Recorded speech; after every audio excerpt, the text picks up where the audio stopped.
inicio a la presentación de la última publicación de la editorial licenciada Laura Bonaparte, La palabra que nombra, escritos, manuscritos y textos originales de Laura Bonaparte. Para presentar este libro se encuentran presentes la licenciada Edith Benedetti, directora de la editorial licenciada Laura Bonaparte, la magíster Mariana Camilo Oliveira, coordinadora académica de la editorial licenciada Laura Bonaparte, y Hugo Saidón, nieto de Laura Bonaparte.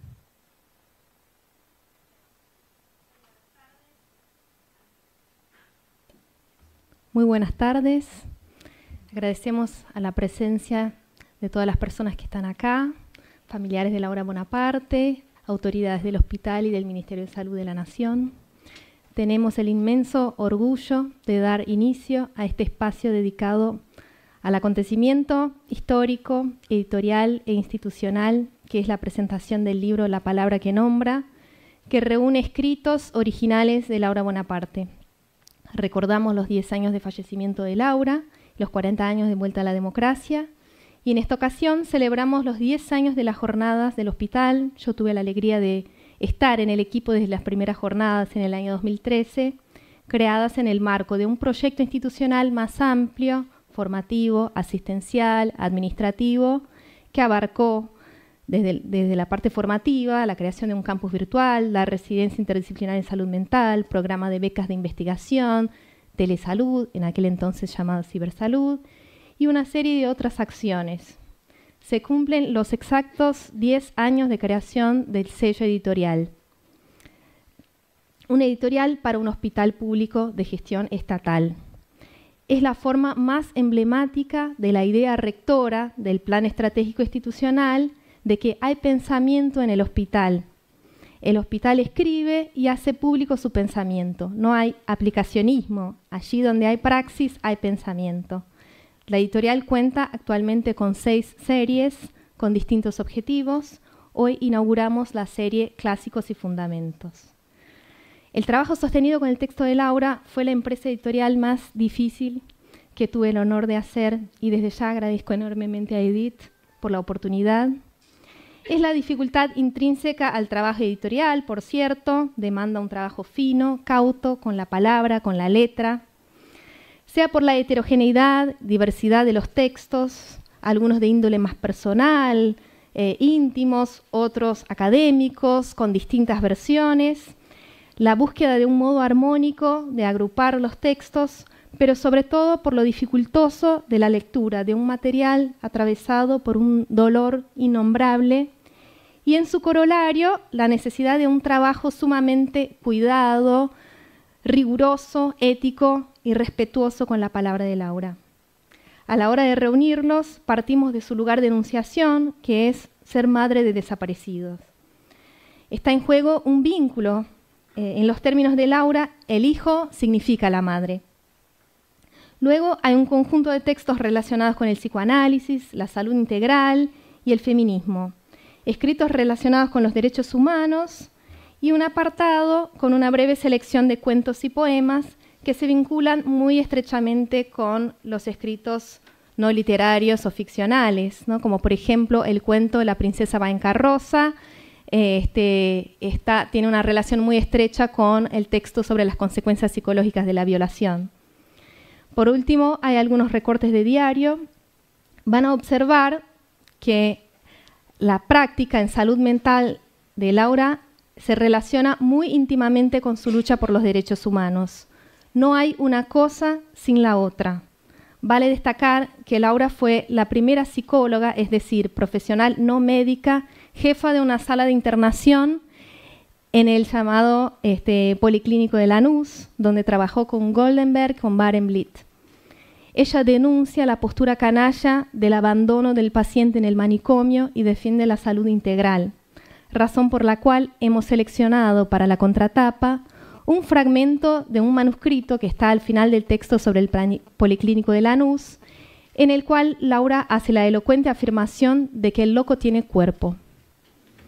Dice Laura, pero esto también tiene otra lectura. Para mí, la lucha por los derechos humanos no comienza con la desaparición de mis hijos.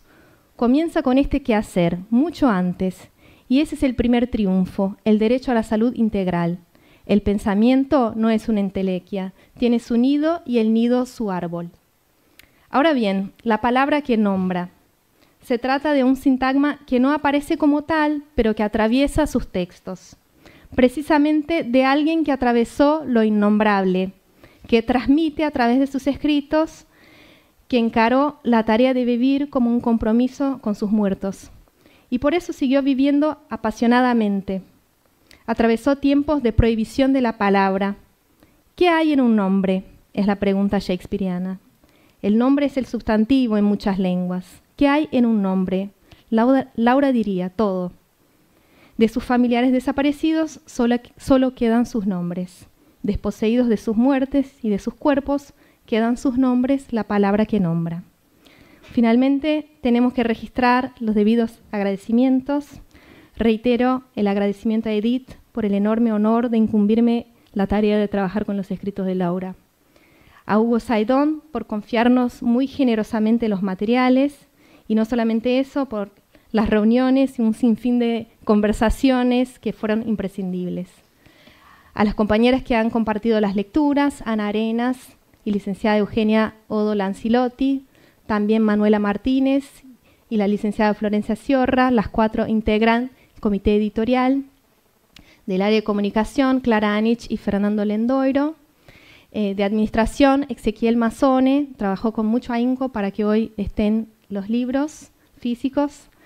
Camila Solari, a Beatriz Valdel y Pamela Pacheco, autoridades del hospital, a la correctora Luz Ascona y al personal de mantenimiento. Estas personas han trabajado con enorme empeño. Registro los agradecimientos por la tarea compartida y con todas estas personas celebramos hoy este acontecimiento histórico. Muchas gracias.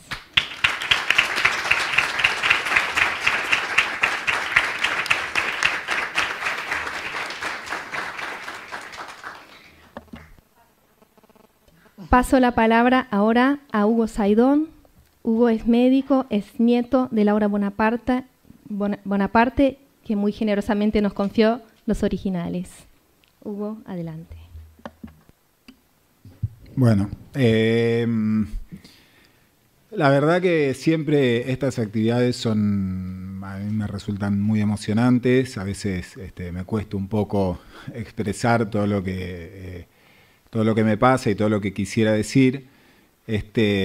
La primera vez que nos conocimos con Edith, que fue a partir de la idea de bautizar, de ponerle el nombre a este hospital, el nombre de mi abuela, siempre se lo dije y siempre lo digo cada vez que puedo, pensé que bueno, era el mejor homenaje que ella hubiera querido tener, porque en la práctica y en su vida, su militancia siempre estuvo totalmente intrínsecamente relacionada con su profesión.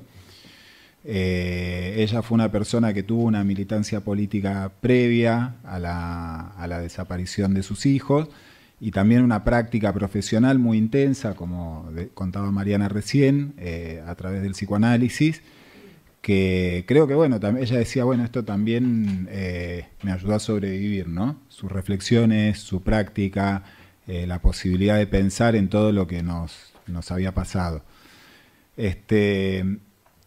Y bueno, cuando ella falleció, murió pobre, en su vida tuvo una vida muy intensa, pero nunca acumuló nada material, aunque sí muchas riquezas.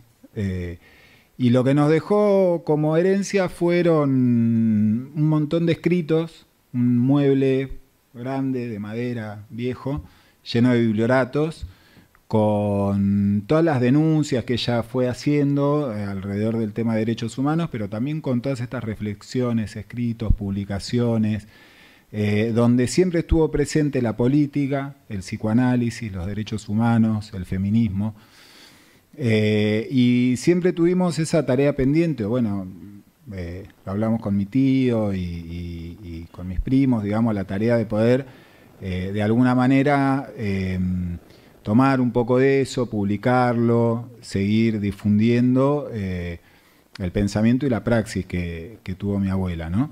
Así que sobre el gran homenaje que fue este hospital, no como el edificio, ni ponerle el nombre de ello a un edificio, sino como la transformación impresionante que hicieron acá, el cambio de 180 grados, con una perspectiva social, con una mirada de los pacientes como personas, sino como objetos a depositar en un lugar, como digamos, seres humanos, una perspectiva humanista. Toda esa praxis a mí me pareció siempre que era el mejor homenaje que se le podía hacer, y bueno, es seguir profundizando un poco eso con el libro y con la posibilidad de que la palabra de ella circule.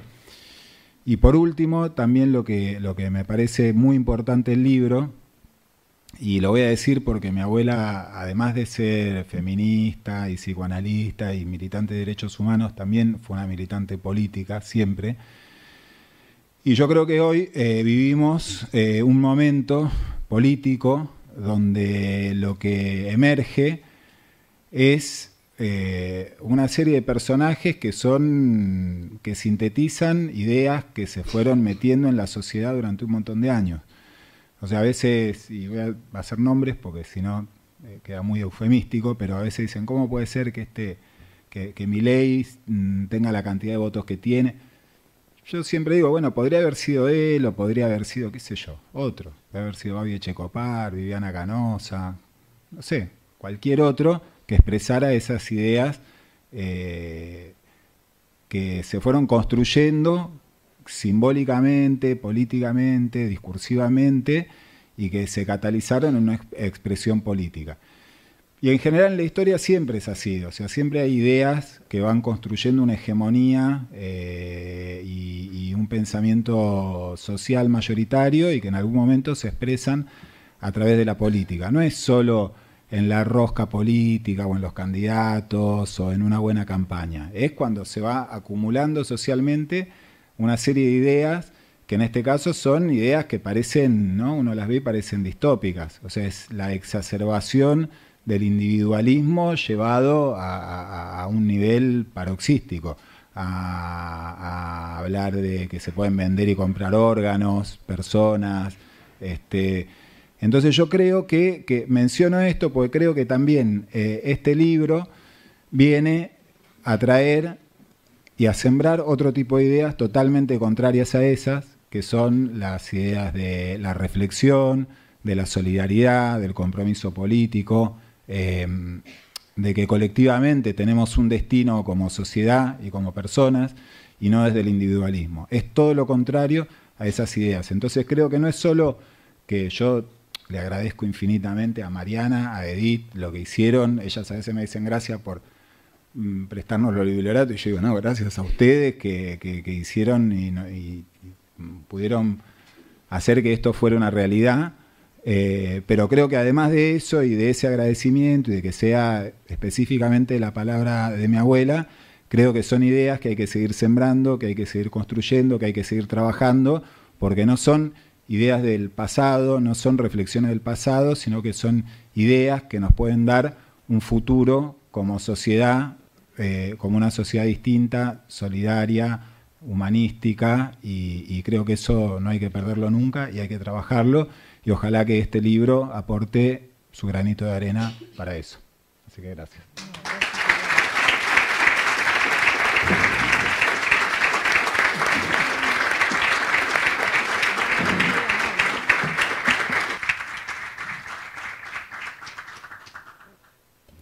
Bueno, pasamos la palabra a la licenciada Edith Benedetti, que naturalmente no necesita presentaciones, pero además de subsecretaria de Gestión de Servicios e Institutos, es la directora del sello Ediciones Licenciada Laura Bonaparte, quien desde su gestión entre 2013 y 2015 tenía la intención de publicar textos de Laura, y que hoy, esta empresa que hoy se concreta en esta celebración editorial. Bueno, buenas tardes a todas, todos, todes. Gracias. Voy a empezar por agradecer, principalmente a Hugo por la generosidad guardamos, de todas las palabras que decía Mariana, yo agregaría con mucha amorosidad, cuidamos en mi oficina esos biblioratos, en las reuniones con Eugenia, Ana, Manuela, trabajando, obviamente Mariana, ¿no? Pero trabajando amorosamente, con mucho cuidado, con mucho recelo. Era un gran tesoro que estaban confiándonos, más allá que yo lo he molestado mucho a Hugo, insistiéndole hace varios años en llevar adelante esta tarea que hoy es tal vez el primer paso, porque quedó mucho material de Laura. O sea que podría ser la primera edición y después el primer tomo, después sacaremos otros.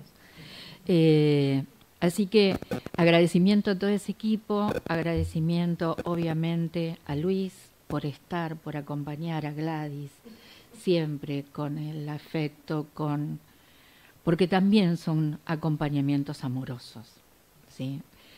Y me parece que en esto que también situaba Mariana, y que algo de esto yo planteaba ayer, son 10 años de la jornada, son 10 años de la editorial, son 10 años en realidad de la transformación de lo que era el Cenarezo, y para eso yo ayer también les comentaba en la apertura que fue pensar en múltiples cuestiones que eran necesarias en función de lograr esa transformación.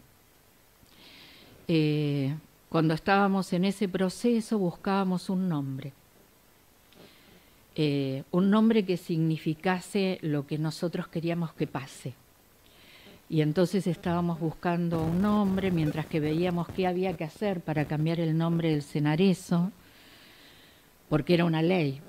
O sea, el Centro Nacional de Reeducación Social fue una ley que se sancionó en el gobierno que estaba López Rega a cargo de Acción Social. Así que fíjense cómo era importante mostrar la diferencia, ¿sí?, entre esa gestión, entre esa marca fundacional y refundar, porque no es que hubo una continuidad y que entonces el hospital cumple 40, 50 años. El hospital cumple 10 años, ¿sí?, porque esa historia anterior representaba esa otra historia fundacional. En ese marco perdimos a Laura. Y entonces, y también yo soy de reconocer los hallazgos de otros compañeros, Laura Cittadini me comenta que había fallecido Laura y que podía ser el nombre. Y claro, Laura había estado con Floreal, era madre de Plaza de Mayo, era psicóloga, tenía como todos los componentes que estábamos buscando en relación a un nombre y generar un compromiso en relación a las prácticas. En ese contexto también se creó la editorial y fue lo primero que le pusimos el nombre, porque las cosas de la gestión llevan trabajo y tiempo, entonces cambiar una ley es armar otra. Teníamos que armar una ley para ponerle un nombre, conseguir un diputado, diputada que lo presentara, que consiguiera firmas de otros diputados. Todo eso nos llevó 2 años lograrlo. Hasta que en 2015, pero insistimos, estuvimos ahí en eso. Pero lo que teníamos la posibilidad en el 2013 era de armar la editorial. Y en ese contexto también debo agradecer a Hugo, a Luis, a Gladys, a tus primas, que estuvieron presentes en ese acto que hicimos y que también nos acompañó Aurora Zucco de Veloquio, a la que también recordamos en el auditorio que está en la otra planta. Aurora fue madre de Plaza de Mayo, línea fundadora, fue compañera de Laura, era la abuela de Charlie Pisoni, de hijos, y la verdad también agradecer siempre a Laura la posibilidad de que nos nombremos en el hospital así, pero también reconocerle a Aurora el acompañamiento que nos dio en esos años de transformación de la institución que no fueron fáciles. No fueron fáciles. Sobre todo el primer tiempo, no fue fácil. Llegar a esto que hoy compartimos fueron tiempos difíciles. Y yo presenté dos cosas. Una línea de vida que algunos a lo mejor la vieron en el Centro Cultural. Y les cuento por qué también es importante tomar en quién fue Laura. Porque cuando yo me fui del hospital, que todavía faltaba la sanción del Senado para la ley que cambiaba el nombre, rápidamente la gestión que me sucedió puso de nuevo Senareso, aunque con la media sanción nosotros teníamos la autorización de poner el nombre, sacó todos los ploteos y también dijo, ¿por qué le habrán puesto el nombre de alguien que no tenía nada que ver con salud ni con salud mental? Y entonces a cada lugar donde voy y hablo del hospital, cuento quién fue Laura. Para a todos estos quienes, saludo a quienes nos están viendo a través del canal de YouTube del hospital, porque me parece importante, ¿sí? También en esto de las palabras que nombran, me parecía importante poder contarles a todos quién fue Laura. Y entonces ya sabemos que fue psicóloga, madre línea fundadora, incansable militante de derechos humanos, y que nació en 1925 y falleció justo en el 2013. Ella, como ven aquí, nació en Concordia el 3 de marzo. Nosotros siempre recordamos el día de su nacimiento aquí en el hospital. De hecho, también lo hicimos cuando plantamos el árbol, el ombú, por los 30.000 desaparecidos. Ella se licenció en psicología aquí en la UBA, fue docente también y trabajó en ese equipo del doctor Gondlemer que también mencionaba Mariana. Y yo citaba, hay cuestiones en el libro que lo van a encontrar, pero Laura escribía, empezábamos a hacer justicia desde un lugar privilegiado, el de la salud mental. La propuesta Goldenberg era revolucionaria, generosa. No queríamos un hospital psiquiátrico como los que conocíamos. El abandono, el hacinamiento. ¿No se me escucha? El abandono, el hacinamiento en los hospitales psiquiátricos en aquella época, ahora también, era realmente canalla. Queríamos dentro de un hospital general se habitaran salas para psiquiatría, para internación de pacientes. El padeciente psiquiátrico tenía derecho a ser tratado, bien atendido. Y por primera vez en la historia de la psiquiatría, en la Argentina se inauguraba un estilo que marca no solo la generosidad médica, sino también, y esto es muy importante, la ubicación de la enfermedad mental en un hospital general. El loco tiene cuerpo, albricias, decía Laura, y fíjense que todavía estamos discutiendo, estamos hablando de la década del 60. Para algunos que dicen, esta nueva ley de salud mental, sí, que se les ocurrió, para también entender cómo la ley de salud mental recogió las buenas prácticas, la militancia de muchos, así como Laura, trabajadores de salud mental, que algunos de ellos, como Beatriz Perocio, perdió su vida por la dictadura cívico-militar por llevar adelante este tipo de prácticas. Entonces, esperen que yo lo leo de acá porque de allá no llego y se me va el PowerPoint. Entonces, avanzamos. Laura fue profesora en la Universidad de Buenos Aires y conducía un seminario de Derecho a la Investigación, ¿sí? Trabajó con Amnistía Internacional para preparar la primera campaña sobre desapariciones forzadas, acompañó solidariamente a la agrupación Hijos, cediendo parte de su casa para facilitar las primeras reuniones de la organización. En uno de los primeros escraches a represores fue golpeada por la policía, provocándole una fractura doble en el antebrazo mientras intentaba evitar la detención de uno de los militantes de la agrupación. Digo, para que vean que no andaba con chiquitaje la compañera.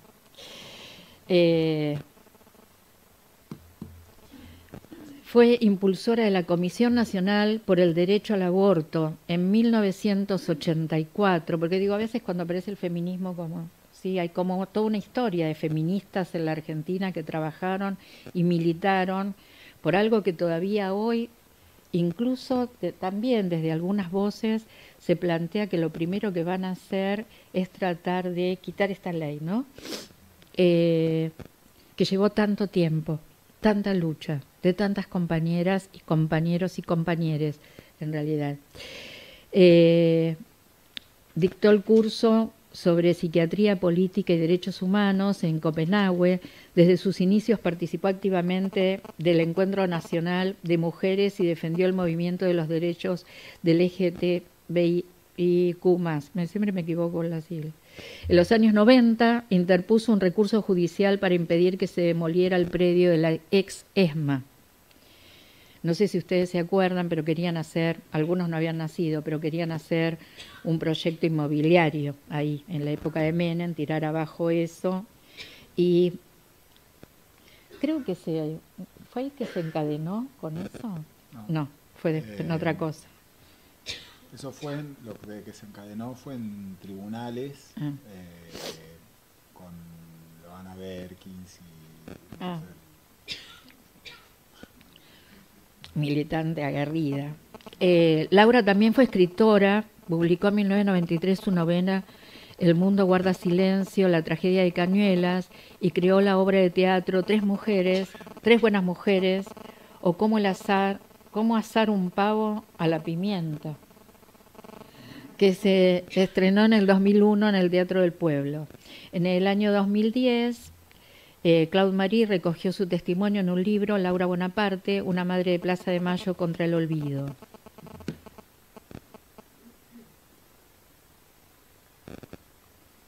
Ahí cambié.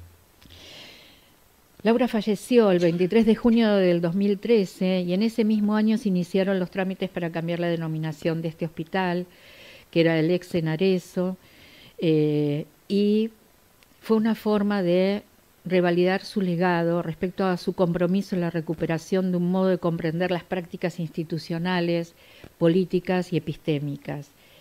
En esta nominación se propone en un plan estratégico que construimos colectivamente, que les comentaba ayer, en el año 2013, llevando enseñanzas de Laura, pero también enseñanzas de Floreal Ferrara, en el armado de un plan participativo con asambleas los viernes a las 12 con todo el personal del hospital que era convocado y venía el que quería a discutir qué era lo que íbamos a hacer, y también después el tema de el cambio de nombre, de que llevara varias cuestiones tenía además, porque era el nombre de una psicóloga, era una mujer feminista y una militante de derechos humanos.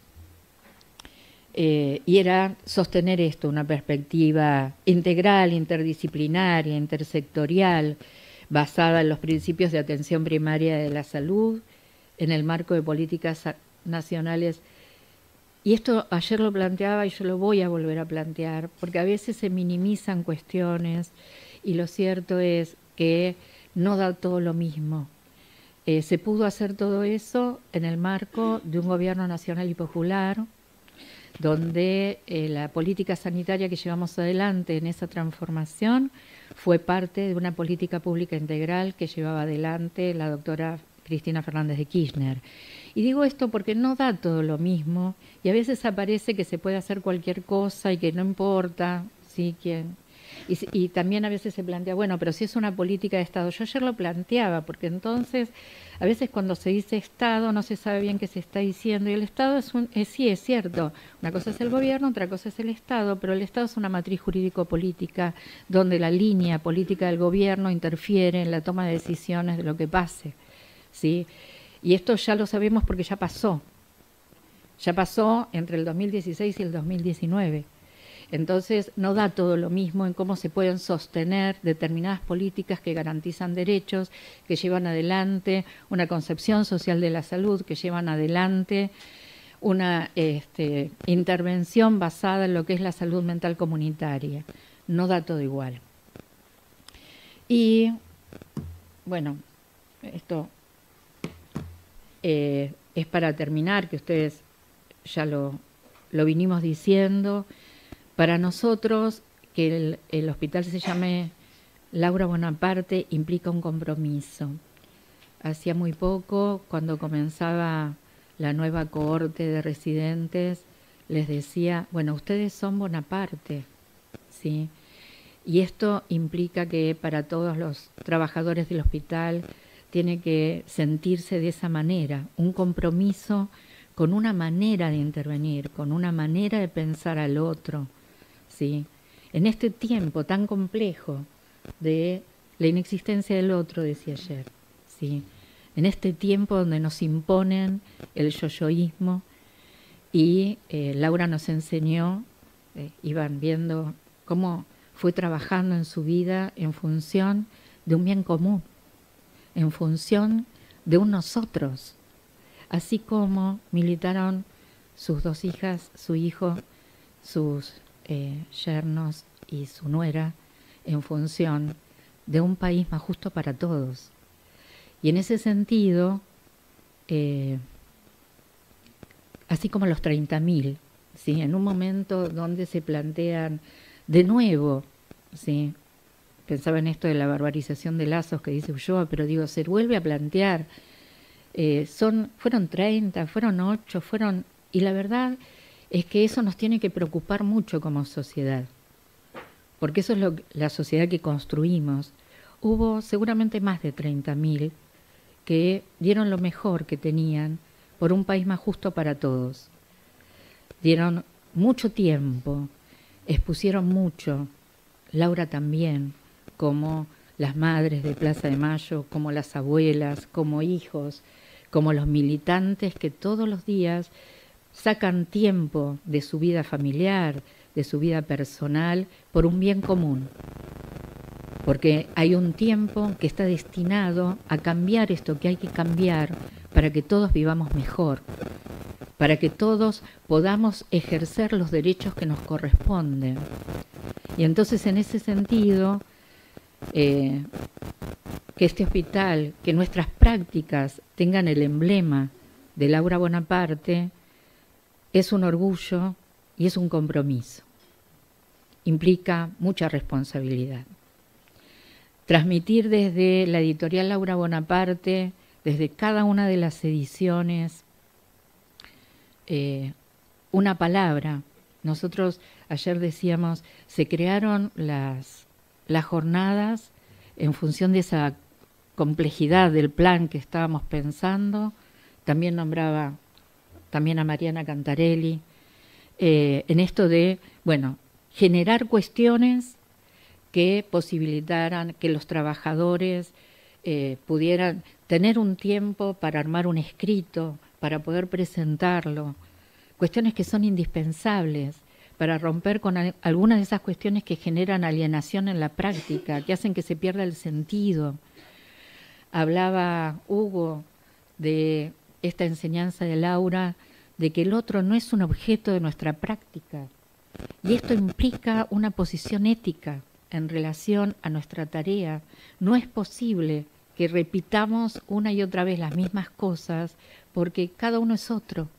Entonces, yo señalé varias cosas para leer con números que les voy a expoliar, el libro que se llevan, pero en Madre de Desaparecidos, ella inicia diciendo, quiero compartir con ustedes a los fines de la investigación y como parte de la cátedra, qué es una madre de desaparecidos, si esa identidad puede definirse o si puede decirse algo así.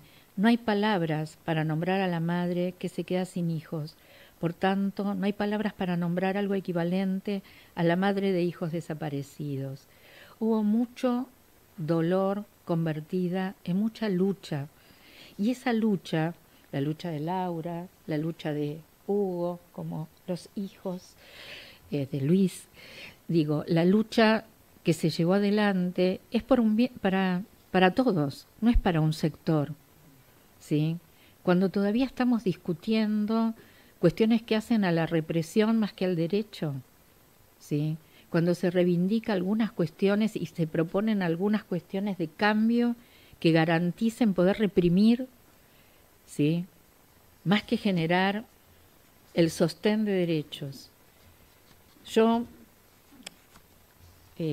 señalé varias cosas, no me voy a extender todo lo que pensaba porque los voy a aburrir y tienen el libro, pero no quería dejar de leerles un par de cosas, líneas así, de esto, y también les propongo que lo lean amorosamente y ojalá pueda transmitirle la energía de cada una de las palabras de Laura. Laura ponía: la violencia del poder y la política de violencia sobre los cuerpos sistematizada como el suplicio y la tortura y su correlato psicológico en toda la población señala un estilo, una moral, una disciplina que recorre la historia de la humanidad del brazo de la dominación de una clase sobre la otra, del poder absoluto, aparato militar sirviente del imperialismo sobre el pueblo.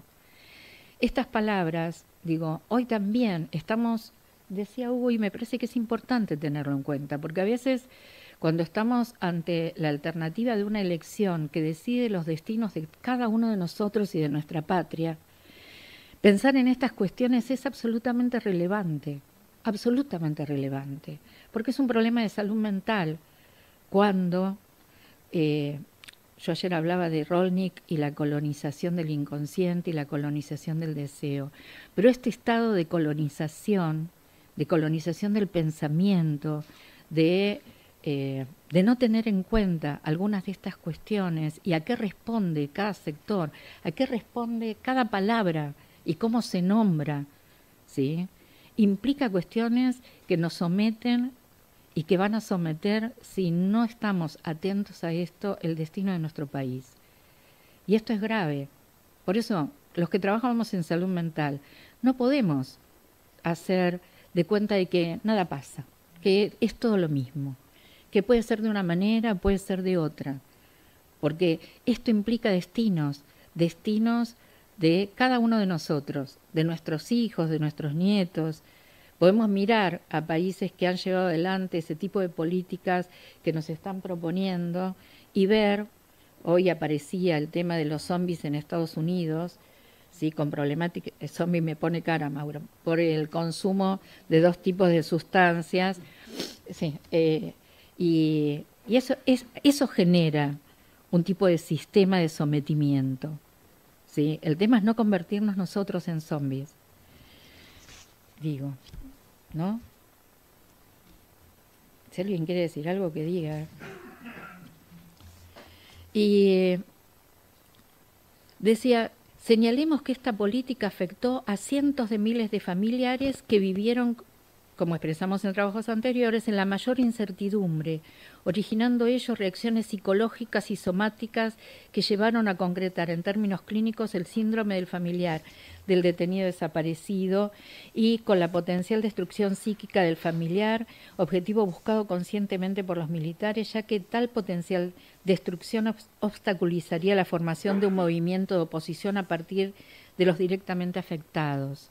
Digo, hay cuestiones que nosotros tenemos que tener en cuenta, porque nosotros hablamos, lo decimos, enseñamos los efectos de la producción, de la subjetividad, del sistema, de este capitalismo salvaje sobre nosotros, ¿sí?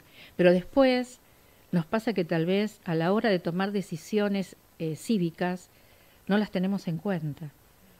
Y en eso generamos padecimientos. Entonces, tener en cuenta cómo el contexto es texto subjetivo, cómo esas decisiones políticas que se toman afectan absolutamente. Hoy se plantea si fue la pandemia, ¿sí? Yo en realidad creo que la afectación subjetiva y el padecimiento subjetivo vino anterior a la pandemia, con situaciones de capitalismo salvaje que sometieron a este país a una deuda externa donde la van a terminar pagando nuestros nietos si seguimos así. Y esto tiene que ver con salud mental. Esto tiene que ver con salud mental. Cuando a veces plantean, alguien dijo, ¿por qué cuando hablan de salud mental hablan de derechos humanos? Digo, estas son cuestiones que nosotros tenemos que poner en discusión que las tenemos, por eso espero, como decía Hugo, que estas palabras de Laura nos inyecten la potencia que Laura llevó adelante en su vida. Ojalá nos potencien un poquitito, ¿sí? Hablaba en la palabra que nombra de los nombres, que es lo único que le quedó a Laura de sus familiares desaparecidos, porque ella decía aquí también que de su hija Irene, la menor de todas, obtuvo una mención especial en la primera exposición porque sus dos hijas eran artistas, Irene y Aida. Irene hacía cerámica, hacía artes visuales, y Aida música. Y Aida era la mamá de Hugo, por eso lo miro cuando le nombro a Aida. Y cuando desapareció, Irene tenía, Irenita, la nombre Irenita, tenía 16 años. Y dice Noni, Aida, Irenita. Por eso digo, también hay que leerlo con la potencia y con la morosidad necesaria, porque está en la letra de Laura esa morosidad. Decía que prometía mucho como ceramista, y cuando la secuestraron, a su marido, Mario Ginsberg, se llevaron además las fotos, los trabajos, porque eso hacen, ¿sí? Tratan de generar un borramiento de lo que tiene que ver con lo identitario, ¿sí? Y entonces solamente le quedó un dibujo que ustedes lo van a ver en el libro, un dibujo que le había enviado Irene. Y entonces lo que dice es que de ellas, de sus otros 5 familiares, solo le quedaron los nombres. Y yo, para terminar, quiero nombrarlos. Voy a tratar de no llorar, aunque me parece que sí. Y que son Adrián Saidón, que era el papá de Hugo, el compañero de Noni, Aida, Mario Ginsberg, marido de Irenita, Víctor Brustein Bonaparte, Jacinta Levy, Víctor era el otro hijo de Laura, y el doctor Santiago Brustein, que era el papá de Luis y el papá de sus hijos. Así que yo les agradezco y espero que...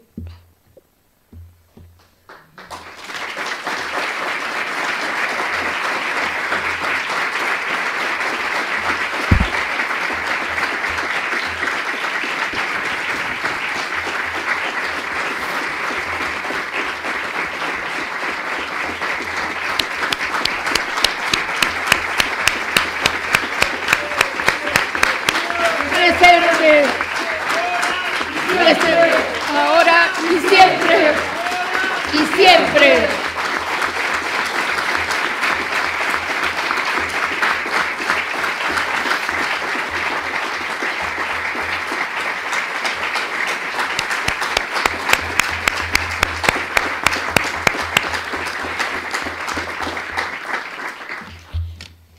Simplemente eso, llevemos como bandera la palabra de Laura.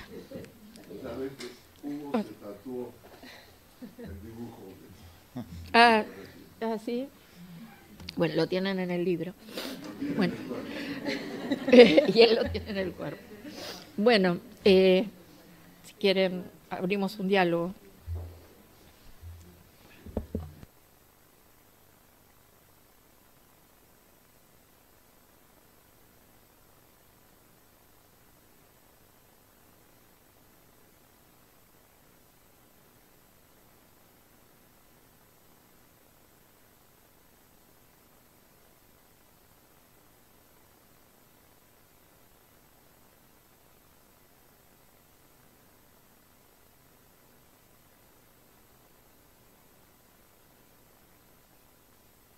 Como dijo acá la doctora, yo había dicho, nosotros somos pacientes, pero no somos usuarios.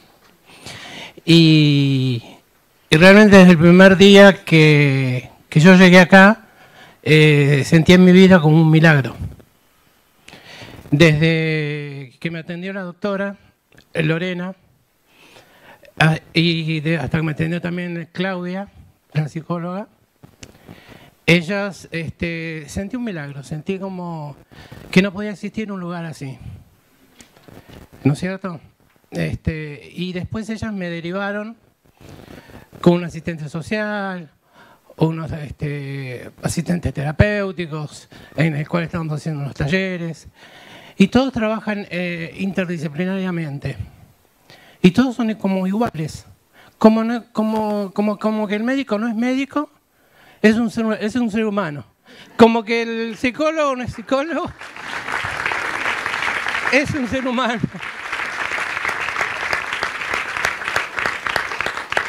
Y yo creo que acá mis compañeros sienten lo mismo. Y yo quería agradecerles. Porque esto es impresionante, es decir, uno se siente muy chiquito ante esto. Así que, nada más.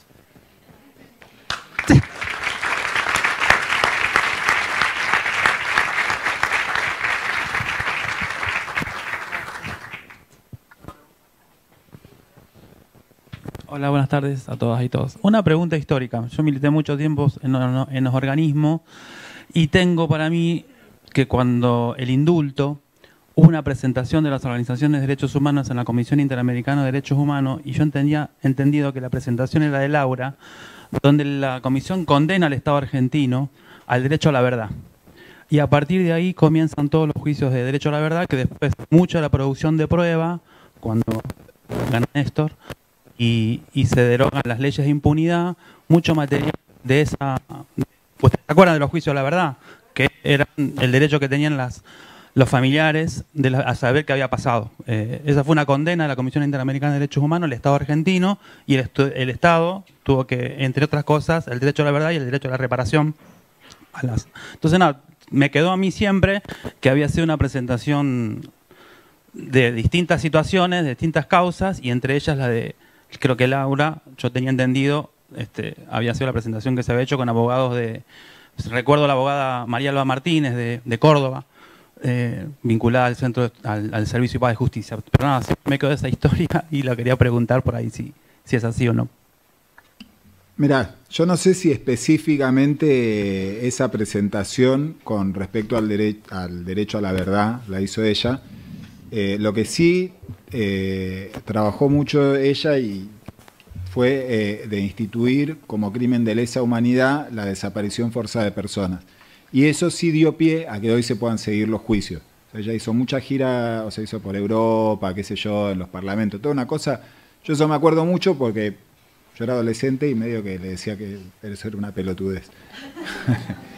Y nos peleábamos bastante por eso. Ella me decía, bueno, viste como muchas discusiones que uno por ahí, cuando sea grande a mis hijas le voy a decir, ves que yo tenía razón.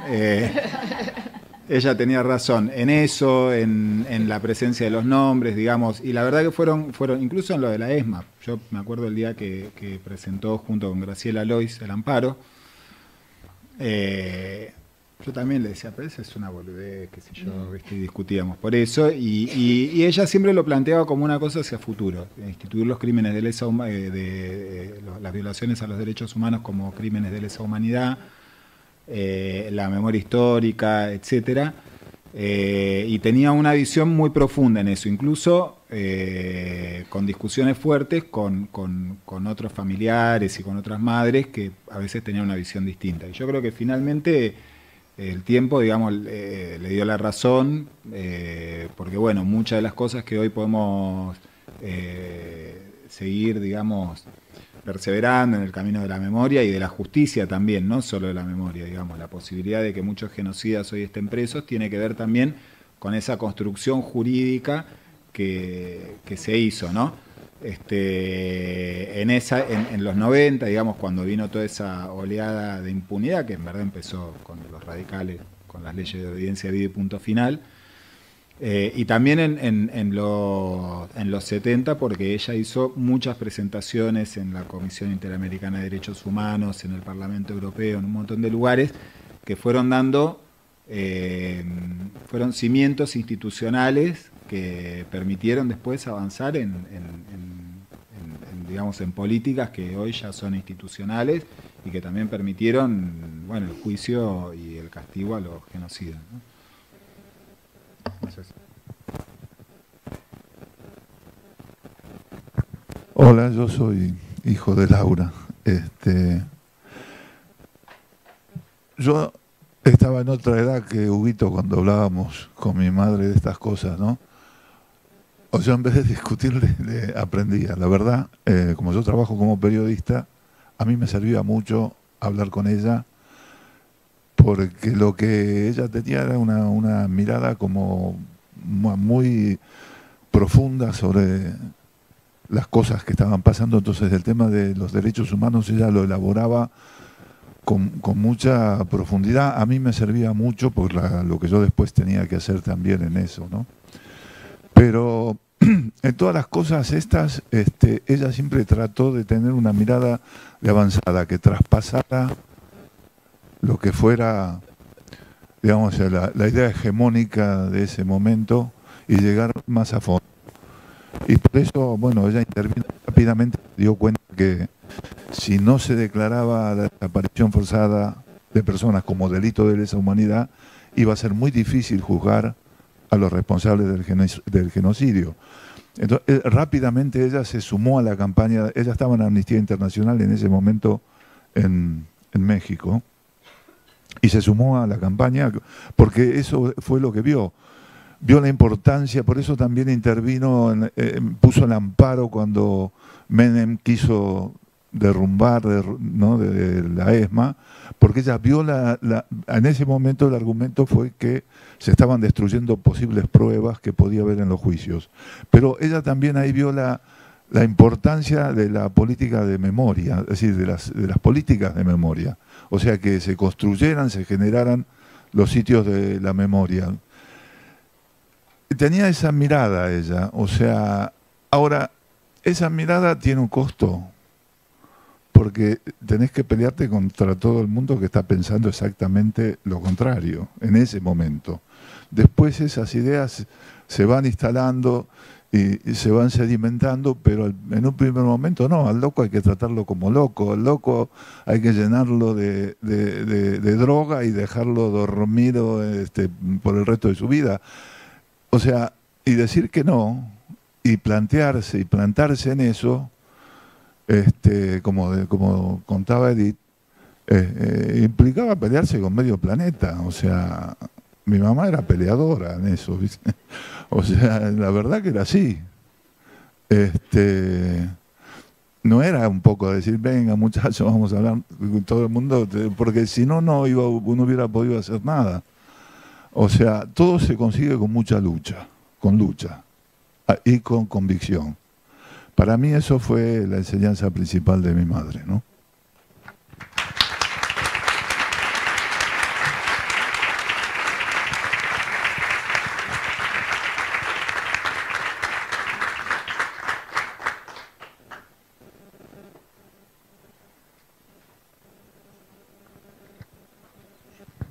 Hola, buenas tardes. Gracias por todo lo que dijiste, porque yo tengo familias desaparecidos, tanto maternos como paternos.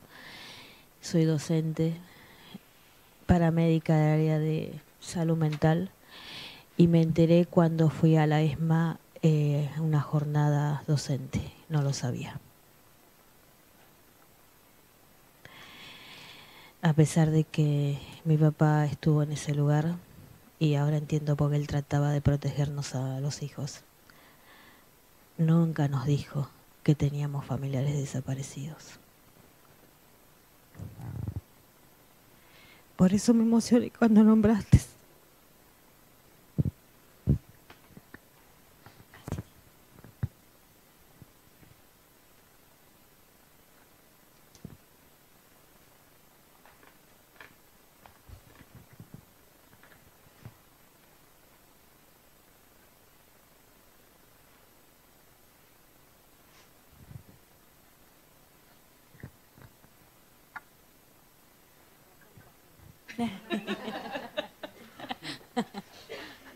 Muy fuerte, nunca pedido. Sí.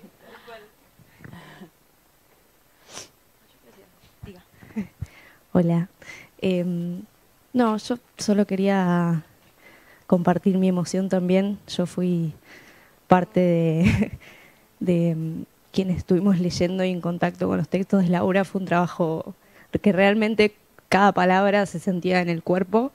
Y como dijeron Mariana y Edith, ojalá que también leyéndolo les pase.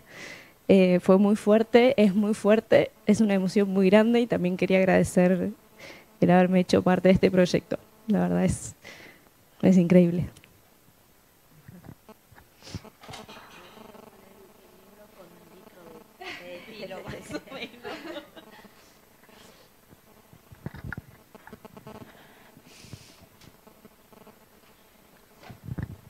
Hola, buenas tardes. Mi nombre es Juan.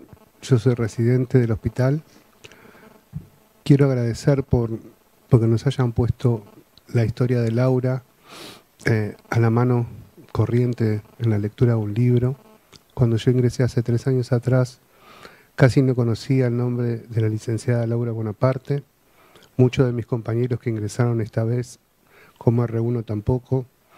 Creo que tener esta historia escrita nos va a servir para generar más memoria, para poder seguir el legado que Laura comenzó y que sin darnos cuenta lo fuimos practicando en este hospital, gracias a la forma que tuvieron de enseñarnos, de compartir, de hacernos creer en la interdisciplina.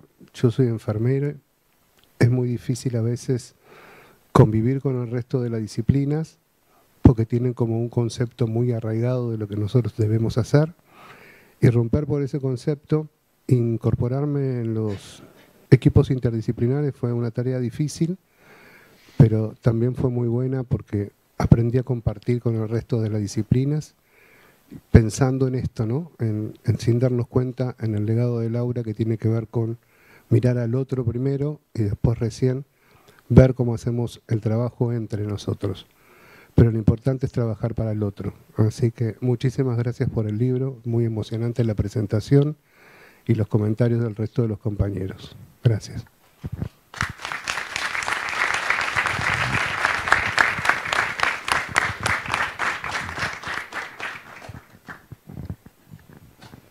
Bueno, ¿alguien quiere hacer algún comentario, pregunta? ¿Algo más? ¿Alguien que quiera tomar el micrófono? Sí, por supuesto. Gracias. Bueno, buenas tardes a todos y muchas gracias ante todo, ¿no?, por todo lo que se hace. Yo también, como mi compañero, soy paciente y participante de todo. Me siento incluido completamente y eso me sana de un montón de maneras. En el taller en el que participo surgió un libro de quejas para participar, ¿no? Y por supuesto la queja se llena enseguida.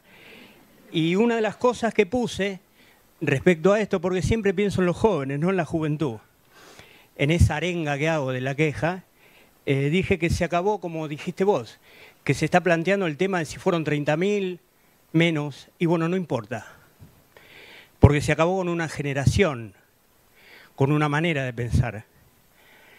Y bueno, eso no para los pibes, que yo cuando digo juventud pienso en mis hijos. Y bueno, que sepan todo esto, que no se luchó en vano. Y esta es una manera de traer de nuevo los líderes, a los que dejaron la vida. Y bueno, así que gracias otra vez por revivir a los que lucharon por nosotros y lo siguen haciendo.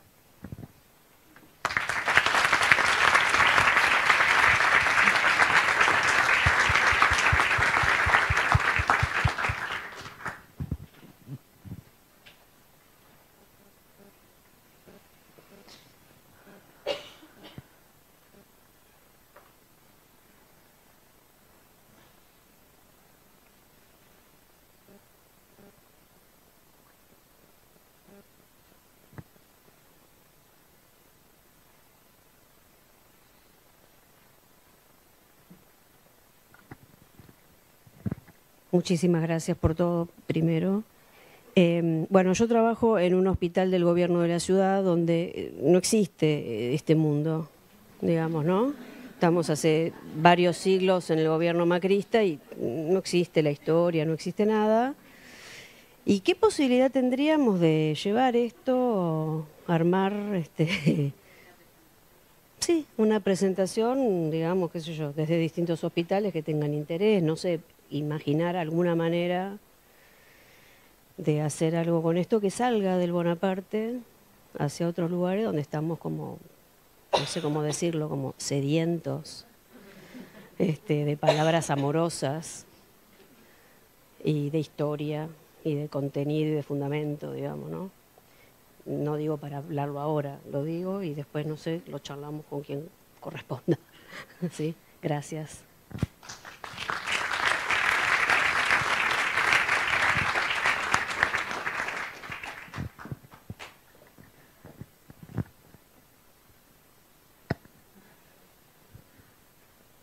Inclusive estaría bueno que lo lleven a las escuelas.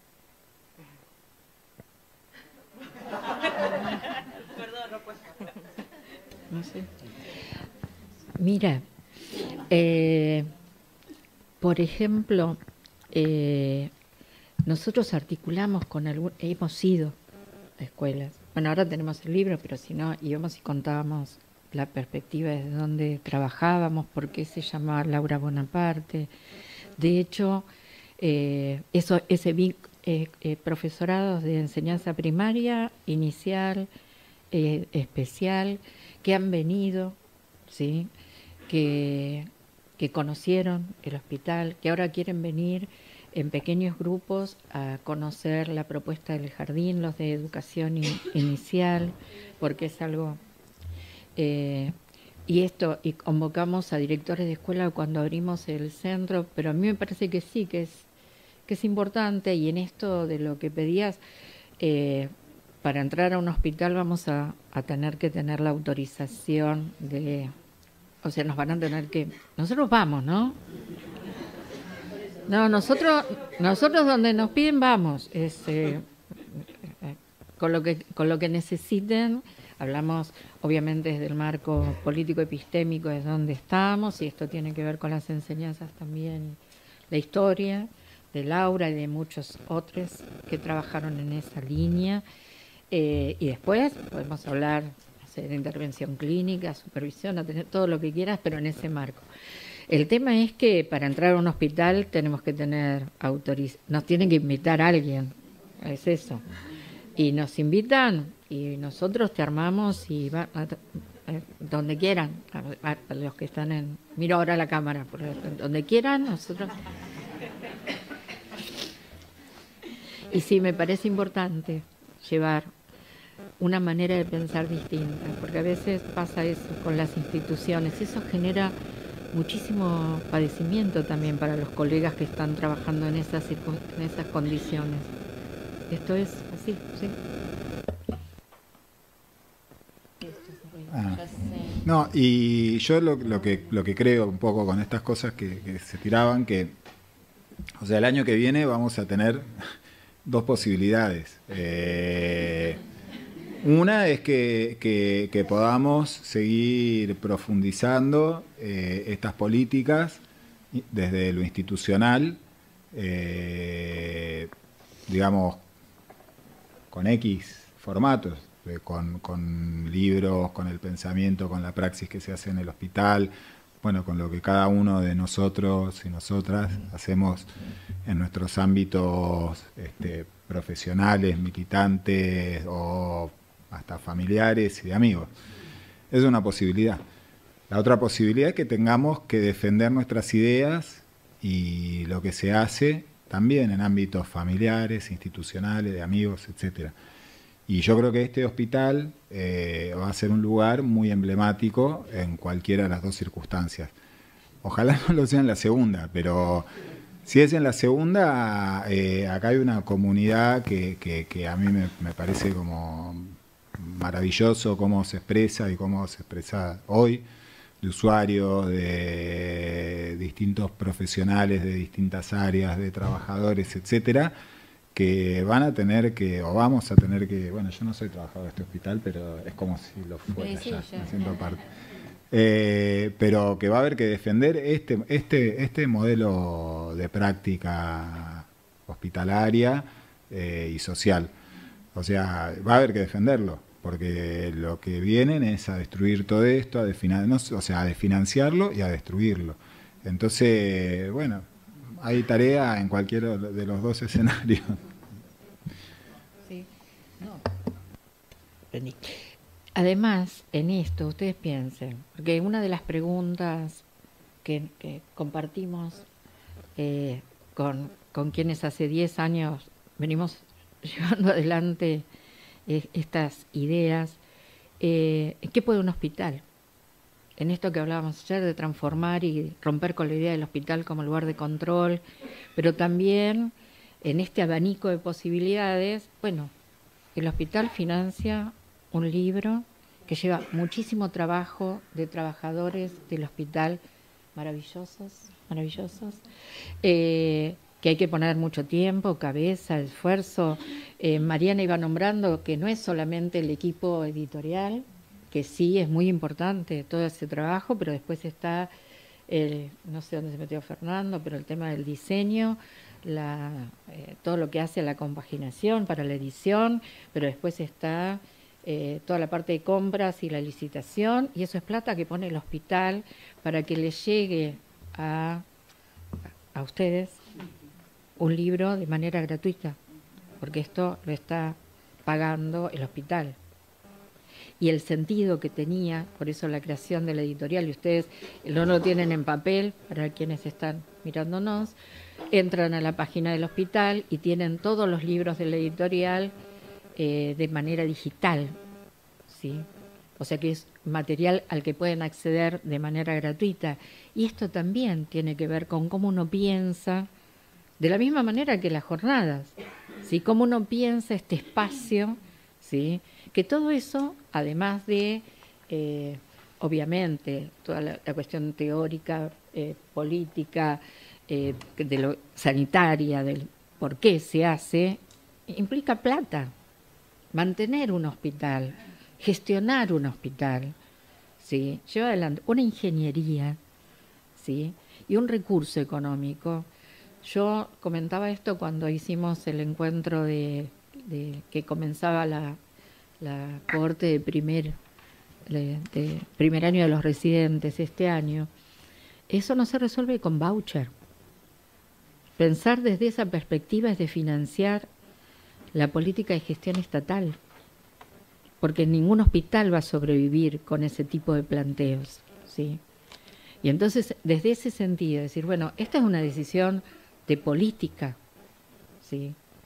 De por qué se lleva adelante, bueno, así como próximamente vamos a presentar otra edición, ¿sí? De las líneas de la editorial que tiene que ver con enunciaciones, con hacer en papel lo que fueron conferencias, y eso también lleva trabajo de desgravar, de corrección. Digo, hay todo un equipo trabajando, poniendo horas, poniendo horas, esfuerzo, trabajo cada uno en su, y plata. Todo eso. Y tiene que ver con una política pública, ¿sí? Que cuando se piensa que es un gasto y no un derecho, ¿sí? Porque lo cierto es que veníamos hablando desde ayer, que para transformar las instituciones, para que realmente se implemente la ley de salud mental, hace falta cambiar modelos de gestión, modelos de intervención clínica y plata. Por eso ayer nombraba el doctor Colia que se pasó el 10% que plantea la ley en relación al presupuesto, ¿sí? Porque para hacer esas transformaciones hace falta inversión en un área, ¿sí?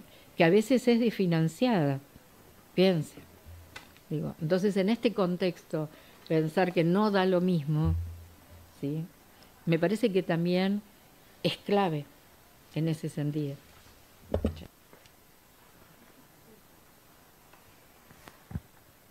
Bueno, no sé si alguien más quiere tomar el micrófono, tomar la palabra.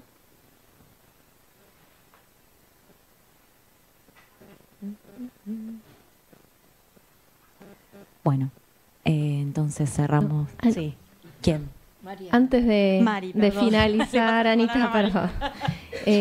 Solo quería decir que quienes trabajamos con la edición de libros, el mejor devenir de un libro siempre es la lectura, es esa danza que es la lectura, esta conversación que afortunadamente podemos entablar con Laura y hacerla presente.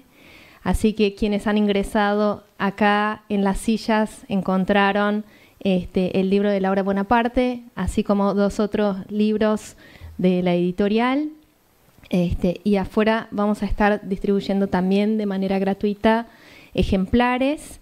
Y reitero lo que ya mencionó Edith, en la página web del hospital pueden también, para quienes están en el streaming acompañándonos, pueden descargar también de manera gratuita todos los libros de la editorial del hospital. Muchas gracias a quienes nos han...